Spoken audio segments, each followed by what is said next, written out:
Hello again. This is Sabine Günther with part 2 of my tutorial for television PR. Why am I such an expert?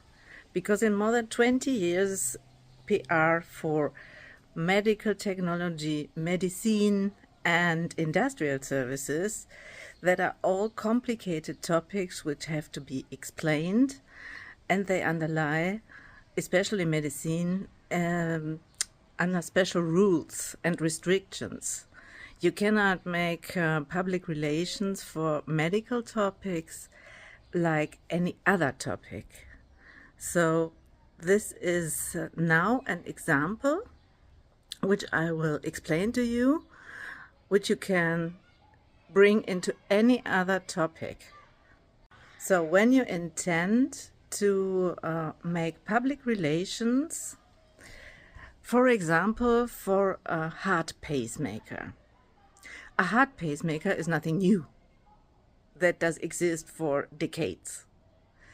So, first of all, you go deeply into research.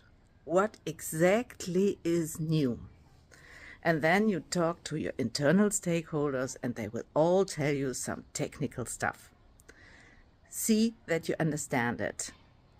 And the next step is think about what it is, what makes the life of the patient better. What exactly are the situations compared to the former generation of heart pacemakers which make it now better for the patient? That needs a lot of thinking. Let's say the most patients with pacemakers, heart pacemakers, are 60 plus. So go deeply into an everyday life of a 60 plus person. That person probably has grandchildren. Most of them has. And they want to play with their grandchildren. They want to be active. They want to do something. Maybe the new generation of pacemakers makes that even better possible. The new generation of a pacemaker can, for example, make it more possible that you go upstairs in your own old house and are no more out of breath because the pacemaker adjusts to your body activity. Look for those everyday situations and think well. Third step, you talk to the surgeon. The surgeon is the key to the whole television report which you intend to produce. Some surgeons are a little bit reluctant to let camera teams inside the operation theater. Then you have a step 4, and you can, for example, think about, okay, surgeon, you do not want to go a camera team into the operation theater because of the operation risk, sterilization, blah, blah, blah.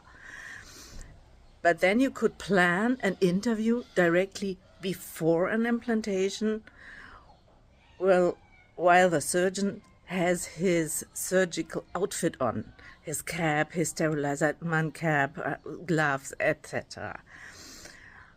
And for the step 4, for the implantation itself, you maybe have to have a little bit budget of about 2,000 to 5,000 euros for a video animation. And there are very good companies that do video animations. For example, Blue Silver, I have worked a lot with them. And you have to explain to those guys, which are graphic designers, etc., what is the thinking behind that?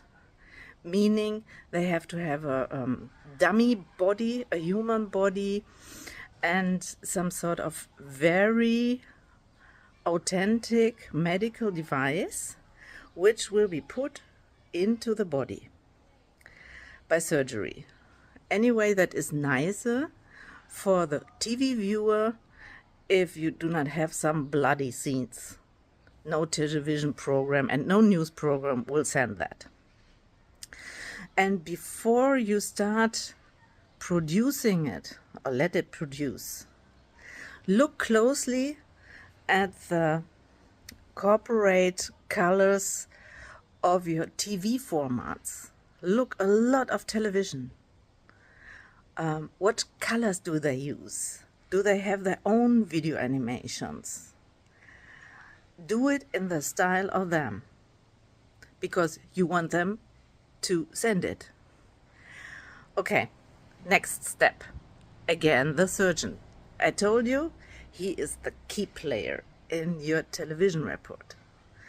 You talk to the surgeon and look for a patient which had the implant of the new generation of heart pacemakers, which makes the life even more better, half a year ago, and who is willing to talk and show his life in front of a camera.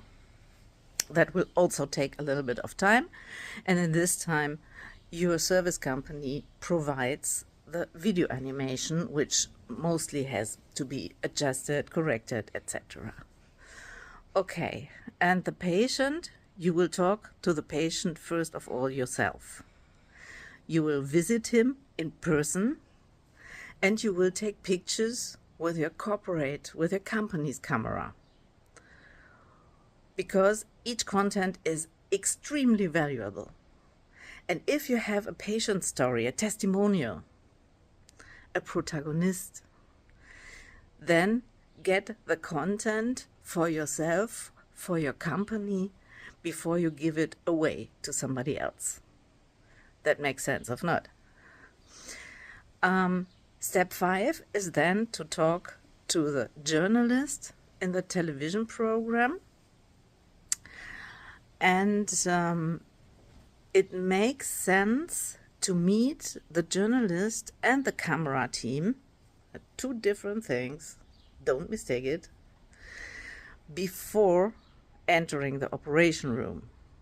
Because you talk to the journalist about the topic, about the abstract idea, about the theory, and what makes the life better with a new generation of heart pacemakers. With a cameraman, you talk about the pictures he can take, the interview with the surgeon before he enters the operation theater, the interview with the patient, which he can film while this patient is playing with his grandchildren, is going to shop, or is actively doing something, just walk in the park or something like that. And while the patient is walking in the park or playing with his grandchildren, this patient can say in front of the camera how his life got better. Of course, you have to not only visit the patient before and interview him, but you had also to brief him, to hand him some good formulations, some good sentences that are easy. Some people need help, some people don't. You will see. So then you enter the operation theater and accompany the surgery yourself. Make pictures if you are allowed to, if the surgeon allows you to, for your own company. The camera team is not allowed. And in the end, combined with the testimonial, the patient, which is happy, the surgeon, which gives the abstract explanation, and the video animation, you have very good material and optimal chances that TV programs will send this as news. So have a nice day and much success.